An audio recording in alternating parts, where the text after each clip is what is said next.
All right. Moment. We're live on the internet Okay. for all the people to see. Okay. No, I don't see you because you won't hook up your camera that you say you Yeah. bought, but I really don't believe you. Yeah, Until I see it, I'm not going to believe it. Yeah, it's sitting here on the desk. I meant to do it earlier and forgot. I don't believe it exists. Oh, God, that feels better. In 3, 2, 1. What is up? This is the 6 month behind podcast for the week of 2/12/18. I am Pat. And I am Sean. Who doesn't have a video camera. It's just kind of sitting there on his desk that he's never going to install. It's literally just a USB cord into the back of the computer. That's it. And I still haven't done it. If he did, you could see that we got put a video on Facebook, and you could see that we're really Chadwick Boseman and Michael B. Jordan, who are in the most awesomest movie ever this weekend. Yeah, man. Black Panther came out this week, and people love it. Awesomest ever. That's those are good adjectives. It's gonna be a long show. Absolutely. So you've seen Black Panther. I have. Yes. Yes, I have. I want to see it today, and then the lines were so long that I said, "To heck with that. I'll see it tomorrow when everybody's back in school and back at work." If we had not bought our tickets on Fandango, we probably wouldn't have been able to get in to see it Saturday evening. Yeah. It's already breaking It's already breaking the estimates.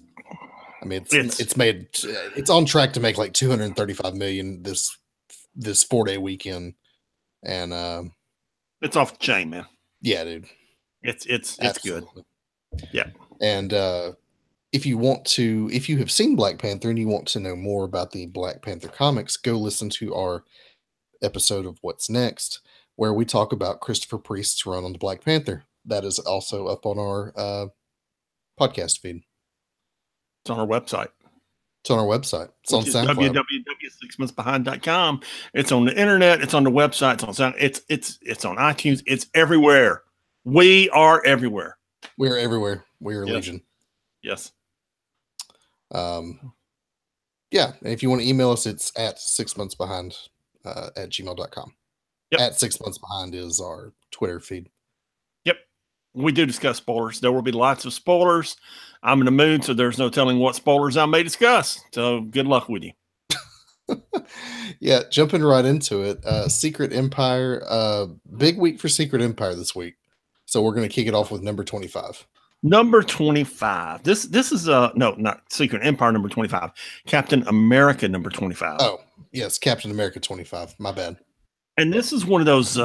This is a good issue, man. This is one of those things where with Captain America 25 and Secret Empire number 8, you're beginning the third act of this series, and it's a good third act because. Sorry, that was me farting. Actually, it wasn't. That was me moving the computer. Because the second act kind of drug some, and it wasn't. The pacing was kind of a little off in the second act. Mm-hmm. But I think you finished reading the whole series over the weekend. I did. Yeah, I couldn't resist. So you can tell with Captain America 25 issue Secret Empire number 8, the speed picks up, and it starts going somewhere, and it reaches its conclusion. So this begins with Tony Stark trying to blow out a birthday cake, which doesn't go well for him because he's an AI. So you can't blow out a candle. Yeah. He's a hard light construct. Right. Then you have Steve Rogers giving a speech saying, he's over it and he's just declaring war on everyone. Good luck. Then we cut to Newtian, where several of his soldiers are fighting the mutants, and they call out the leader of Newtian, expecting it to be Zorn, and they won't. No. We want the White Queen. Frost knows who she really is and says, "Hey, I'll come to Washington and give you the cute part that I have, but we ain't kneeling to nobody." So those are the terms, take it or leave it. And I guess they took it because the next scene is Wakanda. where the Black Panthers troops are putting up a pretty good fight, except Dr. Faustus has gotten there and brainwashed everyone. So that doesn't end well for T'Challa. Yeah, his own troops turn on him. Yeah. So at this point, which is page something, 14, Steve thinks he's got the world under control. The problem is the other Captain America has finally decided to get in the game and rally the troops. And this is really a good issue. I mean, it's like 3 pages of Sam Wilson monologuing, and it says, look, we're the Avengers, let's go do something. And what they decide to do is go liberate the Inhumans from, what's the name of that city? Attilan. Thank you. New Attilan. And turns out they get there, and we'll discuss this in Secret Warriors 8 a little bit, but the Secret Warriors are already there fighting, so they're just like, hey, we'll just join in. And then this gets interesting because the Inhumans inside the prison have already liberated themselves, and they're cheering the new hero. Let's all just cheer for the greatest name ever, the greatest code name ever, which is Barf. Barf. Okay, that's his code name. Now, why is Barf his code name? Because as we saw in issue 1 of Secret Empire, which is the last time we saw Brian McAllister, also known as Barf, he was vomiting up a kid's lunchbox, his brother's lunchbox, okay, because his brother wanted one. So he thought about it and he puked it up. So in this case, he saw the guard's keys and puked them up, and there you go. And Tony Stark and Sam Wilson are there. I'm going to keep, for the next few weeks, I'm going to say Sam Wilson and Steve Rogers simply to differentiate between the 2 Captain Americas. Right. Which, real quick, how do you feel about Barf being the hero of the day here? I will say they laid the plan. Let me finish telling it. Okay. So Sam and Tony are there, and they're like, you can barf up anything? And he's like, well, there's a limit to the size of things I can barf up, with my anatomy. But yeah, basically, if I can think about it, visualize it, and it's for good, common, safe use, yes, I can do it. Well, Tony's like, okay, here's a cosmic cube. Can you barf that up? And next thing you know, old boy spits out a piece of cosmic cube. So that makes Barf the hero. Hooray, Barf. Hooray, Barf. Now, there are several mysteries that have been in this. One is, why did Miles Morales kill Captain America as Ulysses foresaw on the Capitol steps? And what we learn on these few pages is because Captain America had a piece of cosmic cube in his hand and changed reality. So it didn't happen. And at that point, Tony realizes, you can take a small fraction of a cosmic cube and you can't do big things with it, but you can do little things with it. So he tests the theory, first by wishing for a birthday cake, which he gets. And then secondly, he wants to be a real human being again, and that doesn't work out because it's kind of beyond the powers of the little cosmic cube fragment that he has. Right. He does not get to be a real boy. No, he does not get to be a real boy. But fortunately, he has a plan. And we then cut to Namor, who is in Atlantis, who is not a happy camper. And we finally realize who the man, his secret guardian, has been this whole time. And it's Bucky. Because Bucky Namor is not dead. No. Namor fished him out of the ocean after the explosion and brought him back to life. And Bucky's alive and fine. And he and Tony are going to come up with a plan. Yep. There you go. There you go. Good issue. Yeah, a really good issue. Leads straight into Secret Empire number 8 with Sam Wilson as Captain America on the cover. You've got Steve Rogers drowning in the void, and he decides he's had enough. Meanwhile, Ant-Man and Rayshawn Lucas are in the desert of Nevada, and they're preparing they're calling it a time capsule, but it's basically the last ditch effort in a hope to 100 years from now, something will be different and they can bring heroes back from the past or something like that. It's basically they're at the end of the rope. Yes. When in New York City and all over the world,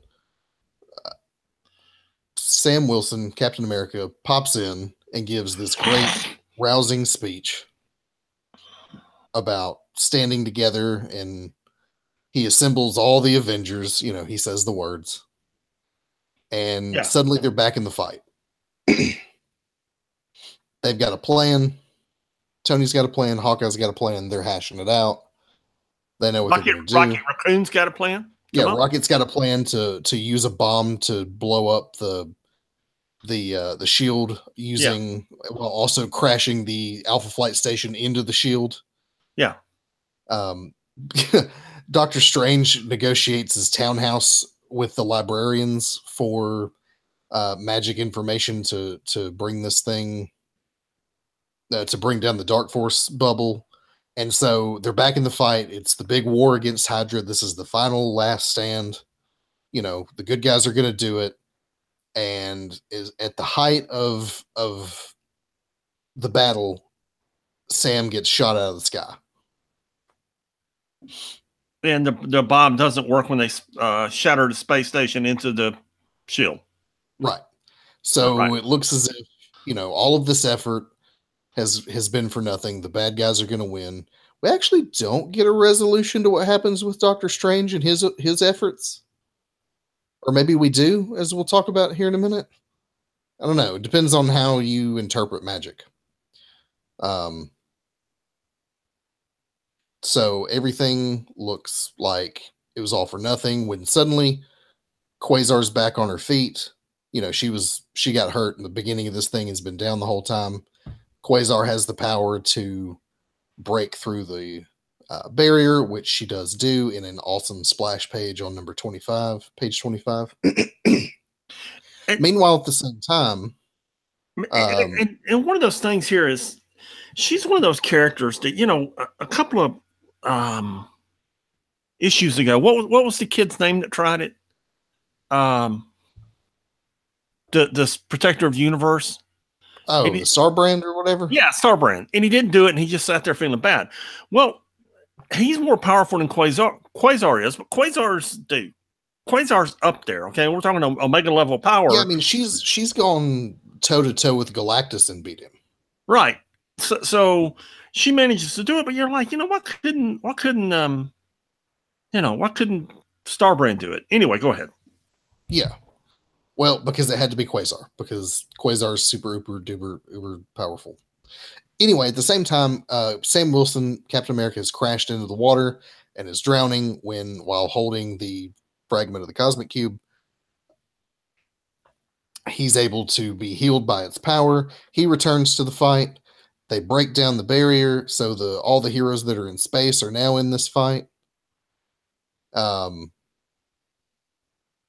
Carol Danvers goes and destroys the Chitauri eggs, dealing with that issue. Meanwhile, Maria Hill is doing Maria Hill things. Yeah. And she sneaks into this facility where we see this guy that Baron Zemo was interrogating earlier in the series. And you don't really know who it is, and he seems rather confused. Apparently his name's Bob. And it turns out he's Blackout. Blackout was captured and put into Pleasant Hill, which was Maria Hill's happy prison for repeat convicts, where she erased their memories and replaced it with other memories. So until this point, he didn't realize who he was or what his abilities were, and he's the one who's been keeping New York in the Dark Force dimension this whole time. Yeah, I told you a while back there was someone else doing it, and that's him. Yeah. I tell you what we're not going to learn, and I'm toying with whether or not to discuss it now, is how Maria Hill got this information as to where he was and how to defeat him. And that'd be real interesting to know. You know, I looked. Call it. Spoiler, no spoiler. Yeah. I mean, I'm down. We discuss spoilers on the show, so you've been warned. Skip a few minutes now if you don't want to know. Pause. 1, 2, 3. Deadpool told her. Okay. Do you remember Deadpool in the last issue of Deadpool is breaking into prison to get some information? Yes. this is the information that he's getting, and he gives Maria Hill. So think about the ramifications of that. Okay, Deadpool essentially just saved New York. Yeah, Deadpool was the one who brought down the whole regime. Yeah. So we'll remember that in the future. Because Maria Hill, having brought Blackout's personality back to the forefront, says, they're going to be heroes again, but right now that's not what the world needs. It needs someone like me, and then she just blows his brains out. Yep. Effectively ending the dark force bubble around New York. Which you have to wonder, is that or could that have been in some way caused by the spell that Doctor Strange and all the magic users are casting at that time? No, it's Blackout. Right, but through magical means, could they have not engineered the events to lead to that conclusion?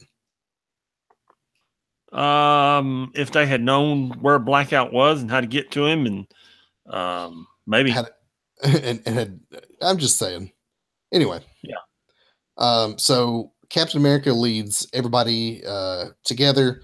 The space heroes are back. The ones from New York are there. Namor shows up with Bucky, and by golly, they're going to take it to him.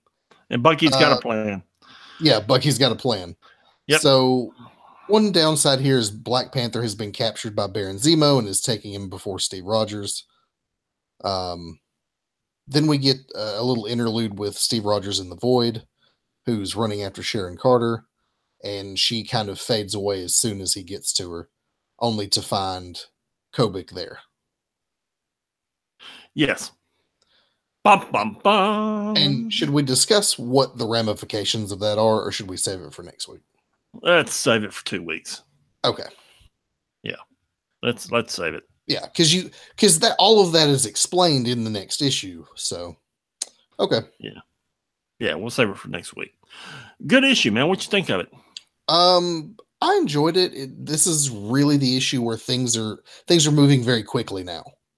Yeah. It's a nice little callback to how much of this event, how much of the underpinnings of this event lay on the things that happened in Civil War and Pleasant Hill. Yes. That was what, a friggin' year ago. No, man. Pleasant Hill was like 2 years ago at this point. No, I don't think it's that old, is it? Yeah, we're on Captain America 25. Even if it's been coming out to what's a month, that's 2 years. Well, it could be. Anyway, yeah, I enjoyed it. Everything is moving very quickly now, and yeah, it's really revving up here going into the third act. Yeah, Secret Warriors number 5. We've basically covered all this already. They're attacking the Inhuman facility, New Attilan. Yeah, this is how the Inhuman prison break that we saw in 8. This is the story of where that happens. Yes, and they begin the prison break. There's a fight and a battle between Daisy and her dad, Dr. Hyde, and we learn some stuff about Karnak and his son. We got a good villain on the splash page at the end. Yeah, good book.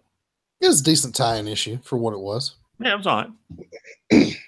Same with this Amazing Spider-Man.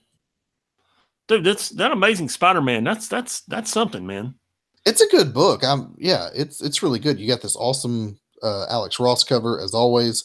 Man, I guess Alex Ross is just doing covers these days. Yes, which he's doing. He's doing 2 Spider-Man and 2 Avengers a month. That's 4 covers right there. That's yeah. Plus various shoot, help me out. Not alternate covers, but variant covers. Variant covers. Thank you very much. Yeah. Yeah, I'm sure Alex Ross is doing just fine. I don't want to get into it, but I'm struggling tonight, so y'all bear with me. And that guy's got to be, to be doing as much work as he's doing, he's cranking out really good work. I mean, sometimes these guys, you can kind of tell in their art when they are doing a lot of things at once. and it kind of shows like that. Do you remember when John Romita Jr. was doing Avengers for a minute? Yeah. It was so bad. Yeah, it was. And like you had to wonder like what else was he doing that he had to rush this Avengers stuff so bad. Anyway, go to alexross.com sometime, and you can buy his prints and his artwork, and it's all there. Or just Google him. Go to Google Alex Ross and then click on images. Follow him on Instagram. That's what I do. I see his stuff all day. Dude, and it's just amazing, man. He's impressive. He's easily the most talented artist of the modern era. I believe so. Yeah. But I'm a fan of that style of art, and some people aren't. So, yeah. Right.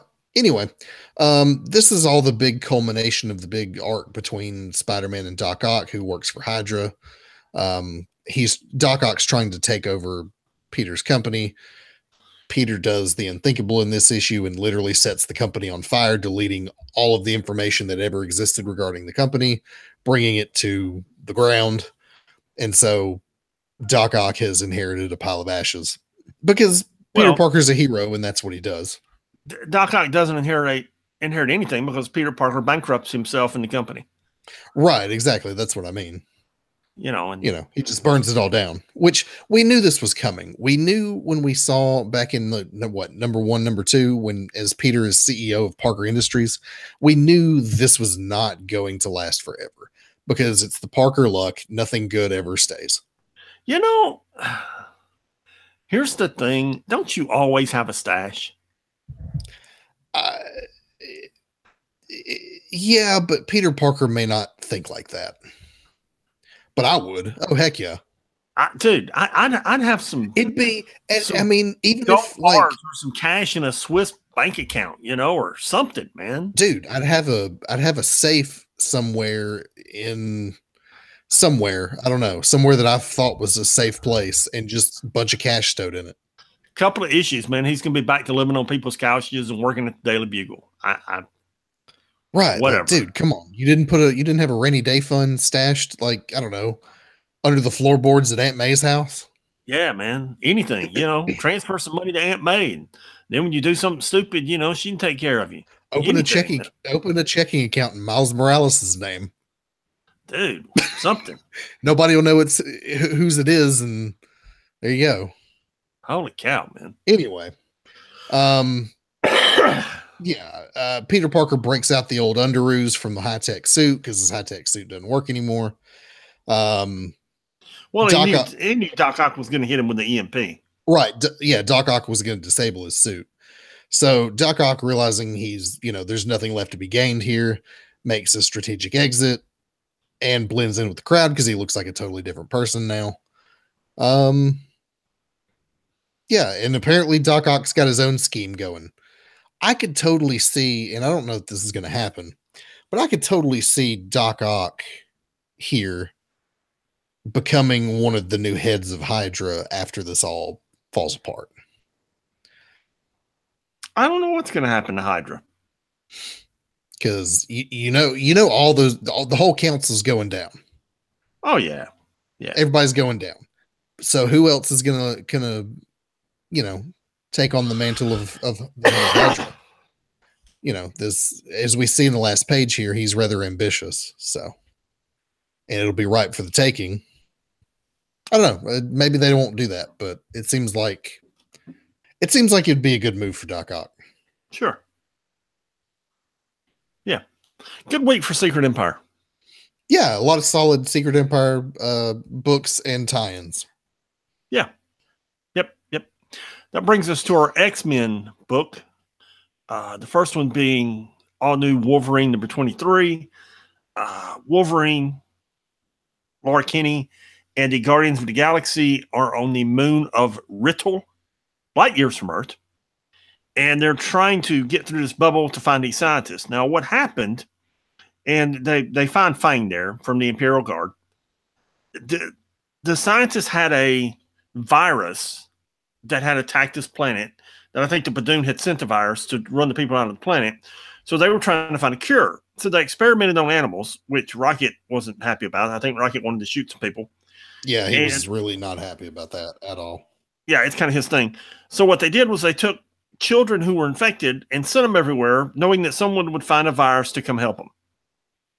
And that seems like a pretty dumb idea to me, but hey, it worked for them. So there you go. I got the impression that they had tried everything else and they were desperate, and so Right. it may have seemed insane, but it was literally one of the only things they had left on the table.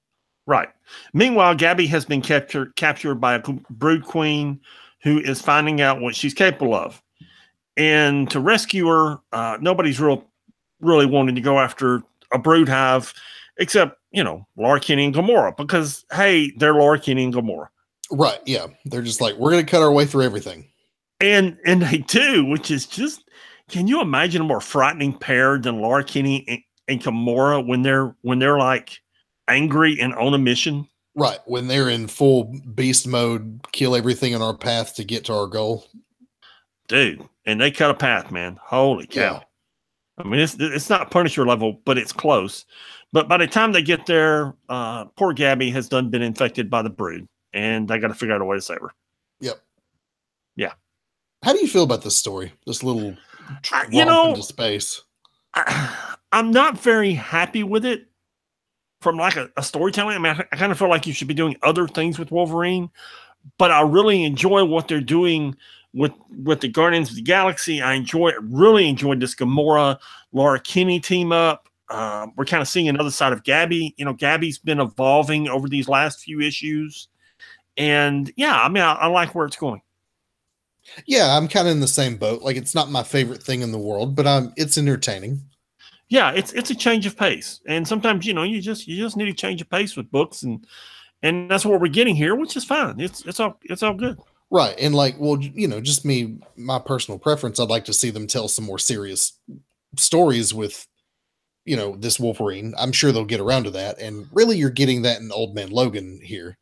Which is, it's not like this is a lighthearted story, man. I mean, Gabby's been turned into a brood queen. That's not something to take lightly. No, not at all. In Old Man Logan 27, Logan's having a dream about this old time with him and Hawkeye.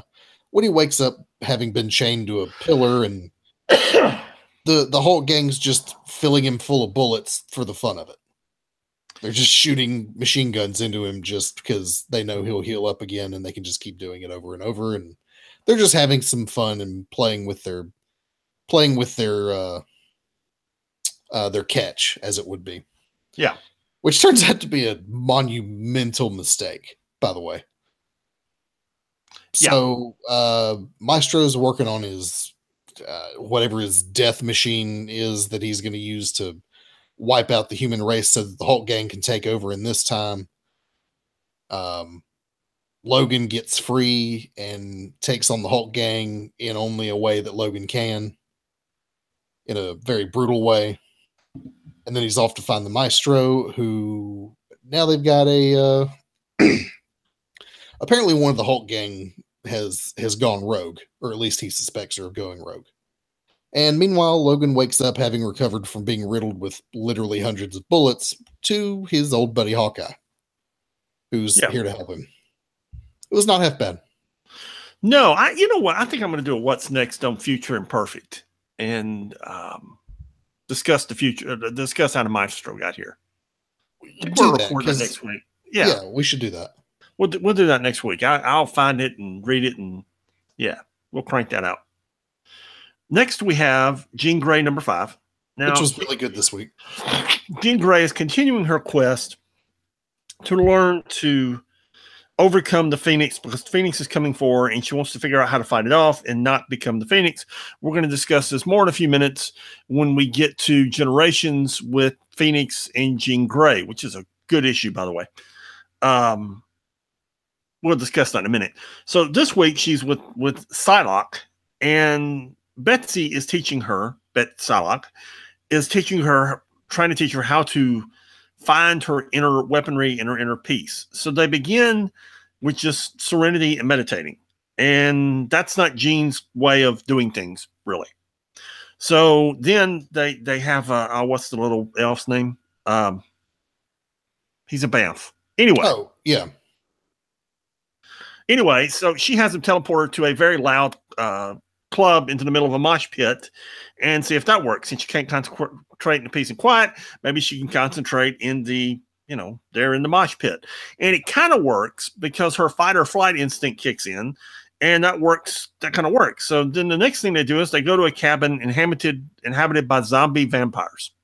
They're moloids who have been converted into vampires. They're really kind of gross.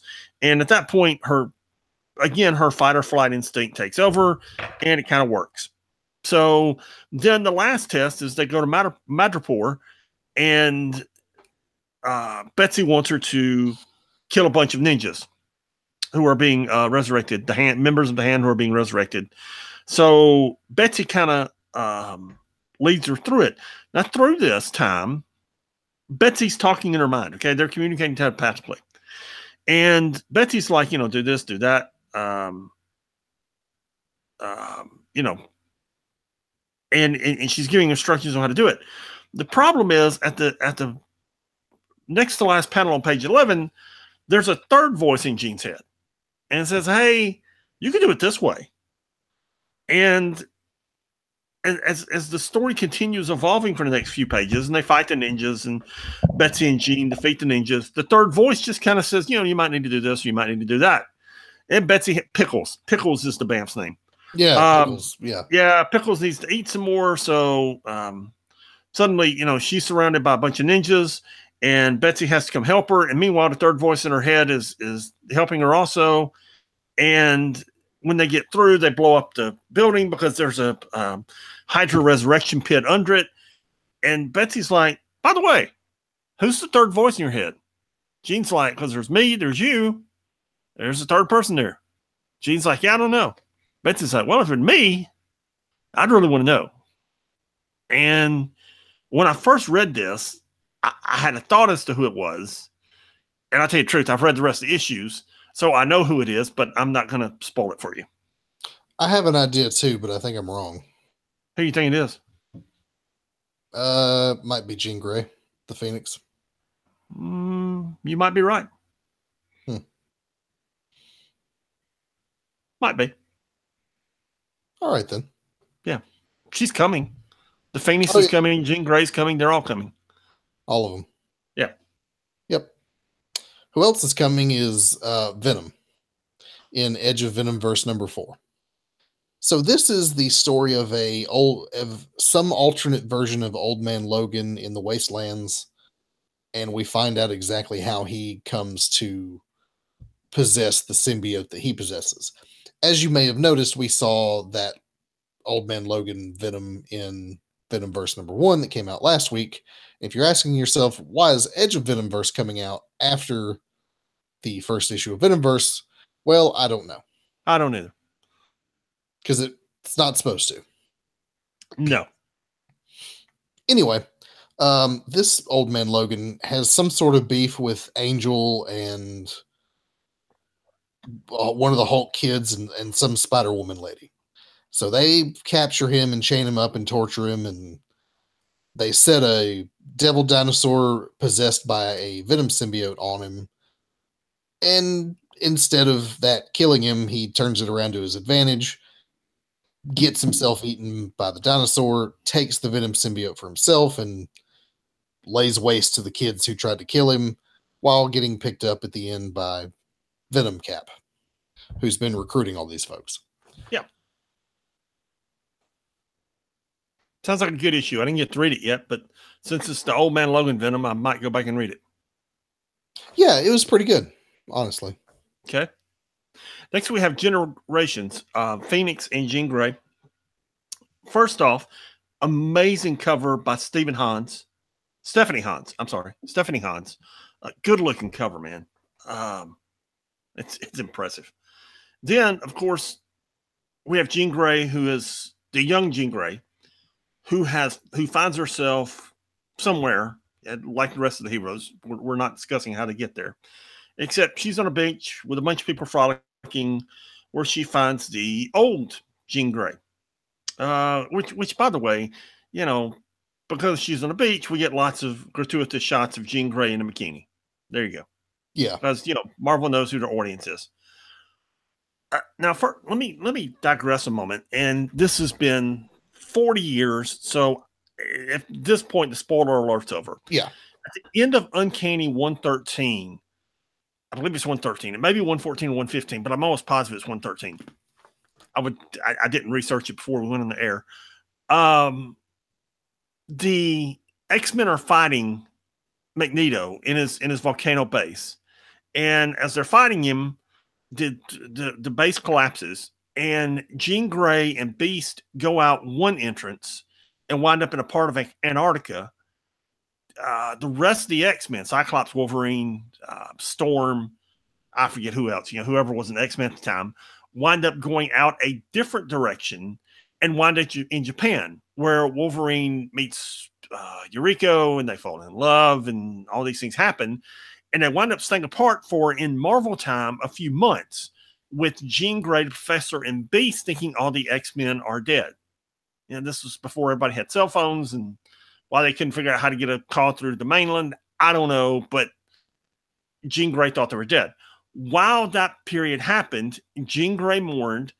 This is when Mastermind comes and corrupts Jean Grey's mind and her vulnerability. The Hellfire Club begins its plan to turn Jean Grey into the Black Queen because they realize she's vulnerable at this point. Did you get all that? Yeah, I've read all that, so I knew it. But yeah, so that's where we meet this Jean Grey, the older Jean Grey. Let's call her older Jean and younger Jean. Let's do that. We can go Phoenix and Jean Grey. Okay, Phoenix. She is the Phoenix.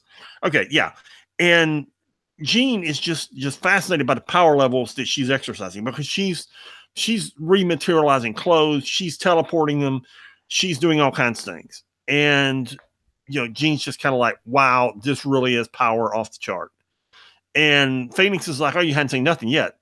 So they go to space and go to a planet that Galactus and Terrex are attacking, and basically the Phoenix and Jean Grey put a beat down on Galactus and Terrex. And Galactus says, tell you what, I'll let you get away with this one time and one time only, but don't mess with me again. Because he realizes the power of the Phoenix. He realizes that the Phoenix is a universal force, just like he is, and he might could take it, but he's kind of hungry and he doesn't think he can right then. So they basically call it a draw, and he leaves. Right. He doesn't want to take on another cosmic entity on an empty stomach. Yes. If you understand Galactus, I've just given you 5 minutes of an X-Men history. I won't give you 5 minutes of Galactus history. He's in a weakened state and he doesn't want to do it right now, if he could do it at all. At that point, Jean Grey is trying to decide whether or not to warn older Jean, the Phoenix, of what's happening. Tell her who Jason Wingrade is. Tell her who Mastermind is. Tell her what's happening. Prevent everything that happened with the Dark Phoenix saga. Yes. Yeah. Prevent it from happening. And the Watcher shows up. Uatu, who's still alive at this time, says, you need to think about this. I'm not going to tell you what to do, but you should really ponder it. And the Phoenix, older Jean, knows that she's holding something back, but she's just not going to tell her. She's just not going to do it. When she decides not to, she goes home, and the Phoenix rides off to somewhere. And as the story ends, the Phoenix, older Jean, says, it's all right, Jean. We both know we're going to meet again. Yeah. It was good. It was really good. It was really good. There's maybe 3 Generations book. The Sam Wilson Generations book is really good. The Riri Williams book is really good. And this one was good. I hadn't read this one before. I was really surprised how good it was. Yeah, I enjoyed it thoroughly. Yeah. In fact, I think it was the first thing I read this week. It was the thing I was most interested in. I know that much. Yeah. Something else that I was not interested in until I saw who the writer was Inhumans Once and Future Kings #1. Now, was this one of those Comixology things? I really don't know. One of those digital exclusives that's coming to Unlimited now? I'm going to tell you the truth. I didn't read it. Don't care to read it. Was it good? Actually, it's not bad. Okay. I was surprised because, listen, if you've listened to this podcast, I do not like the Inhumans at all. I'm just not. It's not that I don't. I have nothing against them. I just find them kind of boring. I don't. They're just characters I'm not interested in. And so, Marvel having made this big push in the Inhumans recently has really kind of ticked me off. But Christopher Priest is the writer here, along with Ryan North, and you got Phil Noto doing the art. So it's actually pretty good. There you go. So it's a young Black Bolt and a young Maximus with their father, the King of the Inhumans, and they're surveying work on some monument that he's building of himself. It's back when they're much younger, and Black Bolt notices that some of the workers on the project are being treated badly and asks his father about them. And the Inhuman response to this is they're humans. They're not, they're below us. Who cares what happens to them? Which is really convenient because that's about the time that the workers stage an uprising and try to kill the king. Black Bolt saves him, and then a guy in a baseball cap shows up. Sometime later, you have young Medusa, who's been summoned by the king. She doesn't understand why and isn't real happy about it. Meanwhile, the guy in the baseball cap who shows up confronts Black Bolt and Maximus and says, "Listen, guys, this isn't going to work out for you. Understand that the king was, he was weakened, and you've hurt his image, so he's going to come after you now. You're the direct successors to his throne, and he's in a weak position. He's going to take you out so that he can continue to reign." And Medusa goes before the king like she's commanded, and it doesn't go real well. And yeah, the three of them team up together to flee New Attilan and end up in New York. Of course they do. Yeah. There's also a backup Lockjaw story that I'm not even going to get into. Not bad. It's an Inhumans book that I didn't instantly hate. That's an improvement for you and I both. And we could say they've been on a roll because that Black Bolt book was good last week. Yeah, that Black Bolt book's not bad. I like it more for the art than the story, though. Whereas the story was actually interesting. Well, the story's kind of drug in that Black Bolt series, but it got good last week. So there you go. Yeah. Yeah. We don't have any Avengers books this week. That brings us to the 616 universe, where we have Deadpool kills the Marvel Universe again, number 3. Now, I'm just gonna go through this in order, reviewing it, and then let me explain what happened. So, Deadpool's running around killing them. He's already racked up an enormous body count. The Punisher, Misty Knight, Cable, Kate Bishop, Jessica Jones, and Moon Knight are trying to catch him. Well, Gwenpool has infiltrated the villain's base, and this has been in front of me the whole time, and I just didn't see it. So the villains are there. It's Magneto, Red Skull, Doctor Doom, and Abomination, and she's trying to provide proof for Moon Knight, the Punisher, and the rest of the heroes, that they're plotting together. Yeah. At that point, Moon Knight and Punisher are trying to catch up to Deadpool. Turns out he's already caught up to the Guardians of the Galaxy, and that's just a graphic scene. Are you reading this book yet? No. I'm gonna go back and read it this week because you told me it's really good. It's really good.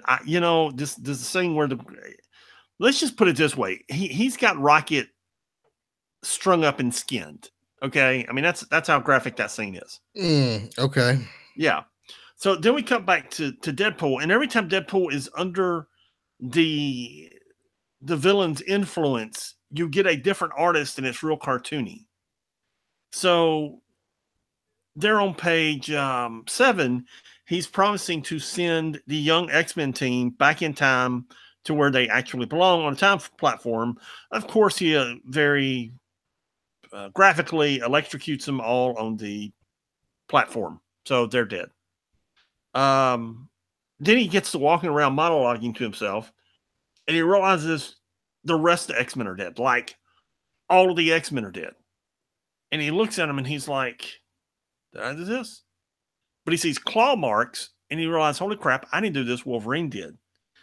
And at that point, I realized I had to stop and think about this, because I realized that if you're familiar with the Old Man Logan story, the villains brainwashed Wolverine into killing all the X-Men.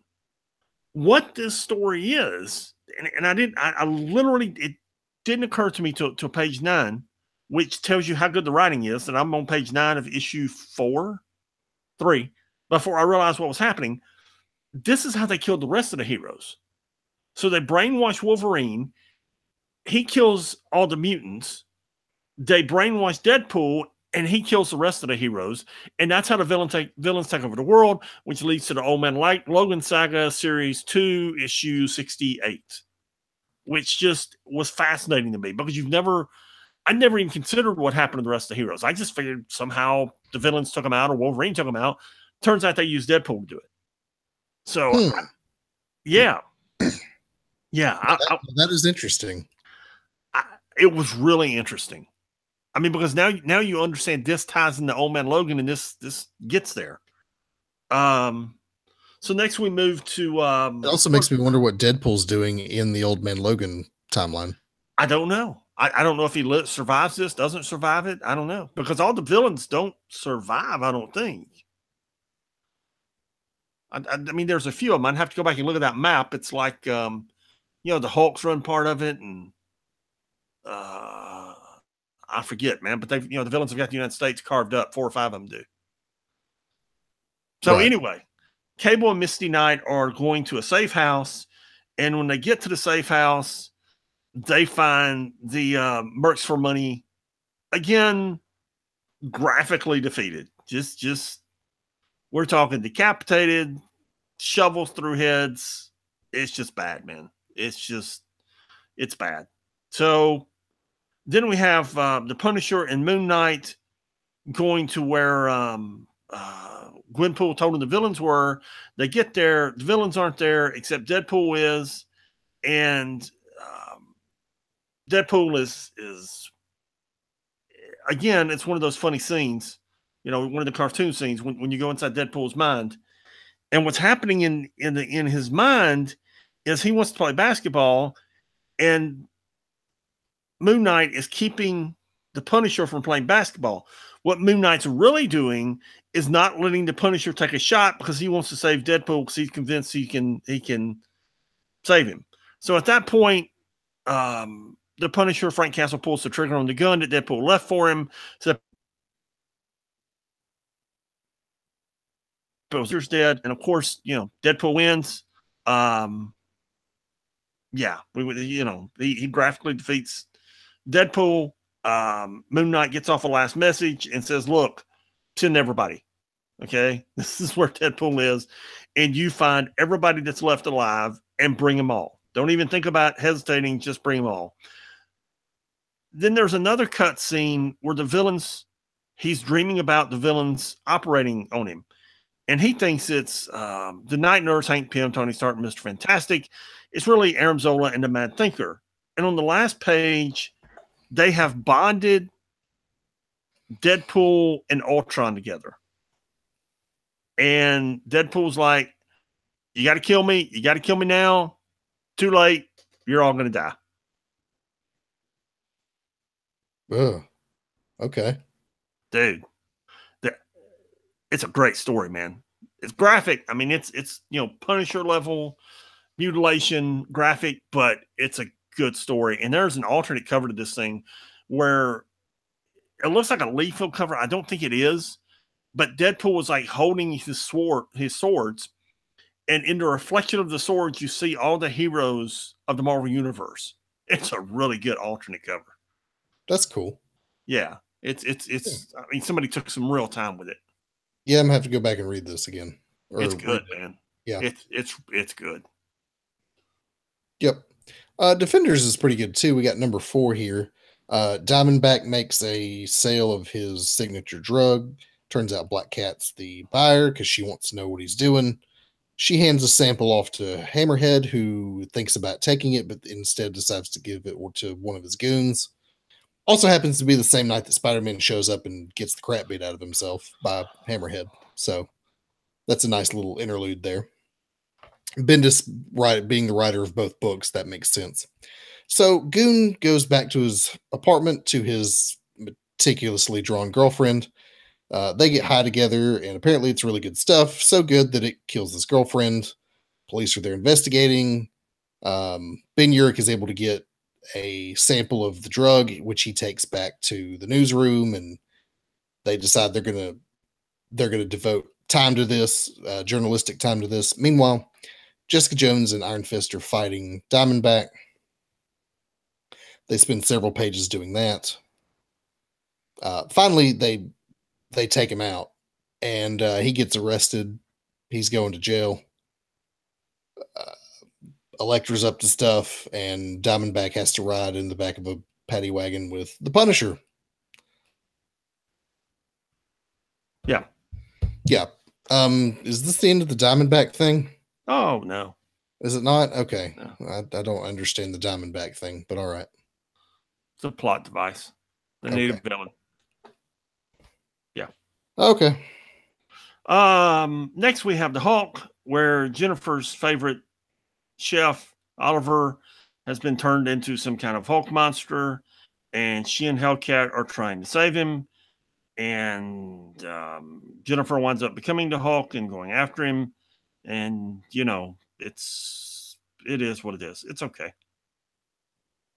It's not great. It's not terrible. It's just, it is what it is.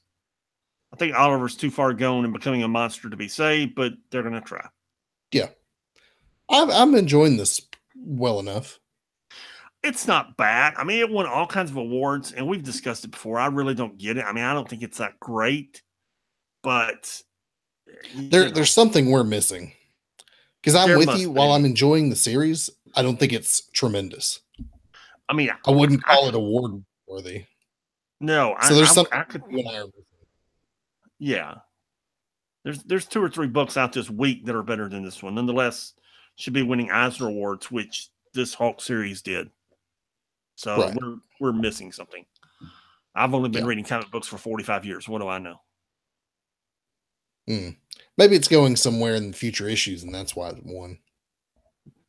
We better be getting there, man. Anyway, Miss Marvel number 21. So, dude's got her brother pretty much at gunpoint, and is gonna kill her brother if she doesn't surrender. She decides to fight back. All the human kids take refuge in a mosque. All the bad guys bust in and start shooting the place up.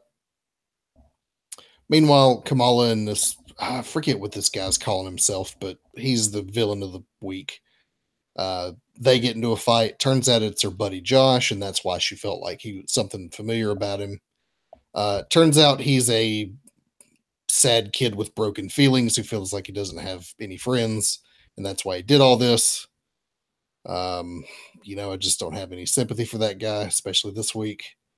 And we find out how he became conscripted into all this. And Kamala decides to be honest with him and reveal her identity. In hopes that maybe he'll see the error of his ways. Yeah. There you go. Are you reading this Rocket book? God, no. Okay. All right. Just to clarify, I just wanted to make sure. No, not interested at all. In this issue, we have Deadpool. Of course, because, he's not in enough comic books. How many has he been in so far that we've already talked about? This is at least the second one and maybe the third. I don't know. This is at least the 3rd or 4th time we've talked about him tonight. So anywho, and there's no explanation whatsoever to how he gets to deep space to help Rocket. It's just there, it's just accept it. And he's really there because he doesn't have any friends left on Earth. That's mentioned 2 or 3 times in this series that he doesn't have any friends left. And he's hoping Rocket will be his friends. So Rocket's on the run from the Outlaws because his bounty keeps going up every time he escapes. So they keep helping him escape so they can recapture him and collect the bounty. So they figure out they need money. Now, there's a villain there in that sector of space. And what he basically does is he's a spore. And his brain waves inhabit whoever inhales him, for lack of a better term. Let's put it that way. So Rocket and Deadpool come up with a plan to go to Spore. Deadpool jumps out of a cake, blows the head off of the creature that Spore is inhabiting. Then when he does, Deadpool inhales him. So Spore gets into Deadpool's mind. Except Deadpool's got a healing factor. So his healing factor is continually fighting against Spore so that Deadpool has control, and he and Spore are kind of fighting for control there. And how many people are in Deadpool's mind these days? A lot. So Deadpool and Rocket go to the bank, activate the security codes in the bank because they're done by reading whoever's mind Spore is in at the time. They get all of Spore's money, and then Deadpool regurgitates Spore. Yeah. So in other words, this is a Deadpool book in an issue of Rocket. Yeah. The only thing that's redeeming about this book is on page 21. Deadpool's walking away, and it's in the left column. It's been Rocket monologuing for the first 3 issues. In this issue, it's Deadpool, and you realize how broken Deadpool is at this point. And on page 21, you do. And Rocket, in an unusual moment, tries to talk to Deadpool and comfort him, and Deadpool's like, "Nah, I'm out. Peace," and leaves. You know, this is what, and you and I talked about this some last week, I think. This is where Marvel could be trimming the fat. If you want to tell this story, tell it in Deadpool. But this Rocket book, who's buying this off the shelf? I don't know. This is another $3.99 that someone could put towards another book, but instead there's this. You know, and let's, while we're beating on Marvel, let's continue to beat on them. As part of the Legacy series that comes after Secret Empire, they start renumbering all the books. Mm-hmm. And the first problem is they didn't count properly. Okay, they missed issues along the way when they renumbered. For instance, the next book we're going to review is Venom number 153. I think last month it was what, Venom 6, Venom 7? Something like that, yeah. This month, what they claim is this is the 153rd issue of Venom, so it's going to become Venom 193. Captain America 153. I'm sorry, 153. Captain America will soon become 694, 695 or something. Spider-Man will jump into the 700s, the high 700s, etc., etc., etc. It's a they're trying to as they're going back to the old numbers, but they've messed up their counting, and it's not the old numbers. No. Also, just quit messing with all the numbers, dude. I don't understand it. It's a gimmick for some reason, and they're doing it, and there you go. In what way does changing the numbering in the middle of a series help you sell a comic book? I don't begin to understand. Someone explain that to me. Marvel keeps doing this, and DC's done it a couple of times too, but Marvel's bad about doing this, where they'll change the numbering with this one, and then inevitably it gets canceled, and then they relaunch it again with the number 1, and then a couple years later maybe they'll launch it with a number 1 and kill it at number 10 or 12 or 16 or 24 or whatever, launch it again another with a new creative team, so you have another 12 or 14 or 30 issues, whatever, and then somewhere in the middle of that they'll change the numbering so it'll be Venom 287. And dude, all you're doing is confusing people. It's all you're doing. And how often have we said DC does it better? But if you're reading the Tim King Batman series, Tom King, thank you. It's in the mid 30s, and a few weeks ago it reached Batman 800. So It's in actually big letters. It's actually just hit issue 40 this week. Okay, so but anyway, I said a few weeks, months back, it hit issue 800, and there's a big splash, saying Batman 800, but beside it, it still said 34, 35, 36, whatever it was. And then the next month, it didn't pick up with the 801. It just went back to wherever it was. They didn't renumber the whole book so they can honor the 800. It was, dude. Wonder how Right. I much it mean, would just take instead of renumbering the Dan Dino and series, Jim Lee over to Marvel. yeah, instead of renumbering the series, just be like, hey, this is the 800th issue of this, or the 200th issue of this, or dude, it's not hard. And Marvel's problem was that they were doing this to boost sales because number ones equal sales bumps because they're number ones, they're new series. So what they were doing is basically just doing 12 or 14 issues of a book, canceling it, and then every time it changed a little bit, they relaunched a new series with new number ones. But that stopped working for them because everybody's figured it out. Yeah, but when Bendis leaves, they've already announced, the Defenders book is going to end, and then they're going to relaunch it. Right. So it'll have what, 10 or 12 issues? I forget how many. I mean, I don't know how far ahead he's written, so I really don't know where exactly it's at. I think it's going to make it somewhere around. We're 6 months behind. That would put it at 10, somewhere in the high teens. I think somewhere in the mid to high teens. Okay. I mean, still. But they've already announced they're going to relaunch it. Okay, but just continue with the numbering with the new people. I understand, they used to do that crap all the time and nobody cared. I know. You're preaching to the choir. Anyway.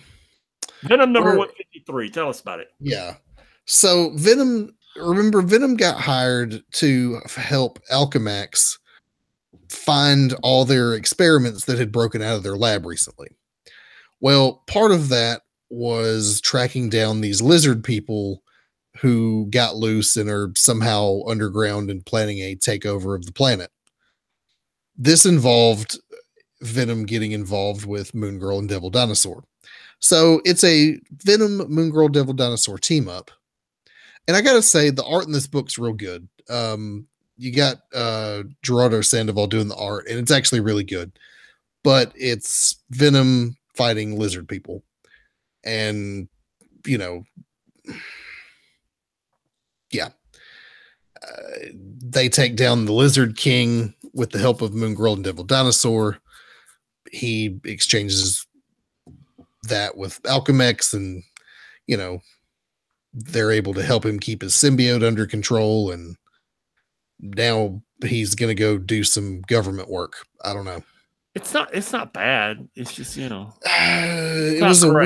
was a weird crossover to have for what is essentially the 6th or 7th issue or 8th issue of your relaunched Venom series. Yeah, you're trying to figure out, and who they're trying to give the rub here. Are they trying to give Moon Girl and Devil Dinosaur the rub, or are they trying to give Venom the rub from Moon Girl and Devil Dinosaur? I'm not even sure. Yeah, like who's reading this? Who's enjoying this? Who are you? I'm gonna tell you what. Are you trying to cross them over? I don't know. A lot of people are, because the sales for this Venom book are huge. Is it Venom or the Venomverse stuff that's huge? Both. They're huge, man. It's one of the biggest hits Marvel's got. And maybe it's going somewhere after this because it is the wrap up of this Moon Girl crossover story. So maybe it's going somewhere after this. And I've heard the same thing, that Venom's really good. So I don't know. I was reading I was glancing at a poster that Jason had in the store the other day about all the Venom books that have come out and all the Venom books that are coming, because the thing is selling so well, man. It's really good. By the way, did you know you can read Marvel previews for free on Comixology? I didn't. I was looking for. I didn't know that either, and I was actually looking to try to find some previews the other day. You know what? I didn't know it, but all of the and for those who don't know, Marvel previews is where it's basically the order book for the comic distributors, but it's in a form where you, the reader, can read it to know what's coming in next month or in 2 months or 3 months. So I could go to Jason or you could go to Bob and say, hey, order this for me. Right. Well, it's on Comixology. It's pretty cool. If I can remember, I'll put a link up on the website of where to find the thing. Okay. It's just a free read there on Comixology. I just stumbled across it, man. I was looking for something else. Heck yeah, man. I was like, wow, this is cool. Okay, next up we have Squirrel Girl 23. Last issue, Nancy and Doreen want a trip to the Savage Land. Once they get there, they realize that the machinery that keeps the Savage Land warm, which was built by aliens 70 million years ago, is malfunctioning. So they've brought in a bunch of programmers from all over the world to fix it. And everybody gets to working on it. One of the teams is from Latveria, and they're, of course, creating a Doombot to help them with the problem. Doreen freaks out because it's a Doombot, and, there you go. She has history with Doombots. Yeah, she has history with Doombots. Everybody knows Doombots are bad. Nancy and the dude from Latveria, fall in love. Hold on. It's kind of a love at first sight thing, yes. But not all Doombots are bad. If you've been reading Moon Girl and Devil Dinosaur, you know that she has been in possession of a Doombot who is, at the very least, not awful. The verdict's out. Okay. I'm waiting for Doombot to rise up and take. Okay. Yes, it is. I'm waiting for but it turns out every high schooler in Latveria learns how to build a Doombot, and you can order the parts and build a Doombot and program it if you have graduated high school in Latveria. Okay.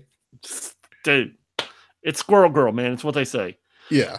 So anyway, they go back to, they go to dinner, then they go back, and the Doombot's there, but they look around and all the pieces are missing from a bunch of computers, and Doreen goes after it, and Ultron has somehow taken all the computer bots parts and become a robot and captured Doreen. Don't ask, man. What? Ultron? Ultron. Okay. Ultron just pops up there at the end? Yes. Okay. In a dinosaur form. T-Rex, to be exact. Well, I mean, we knew he was up in the Savage Land doing his own thing. We knew that from Secret Empire, but is that what's going on right now? I don't know. Okay. I better yet, do I care? I care about that as much as I care about the Zombies Assemble book. I didn't even look at that book. Did you? I don't care. Okay, that covers the brief mention of our Zombie Assembles books.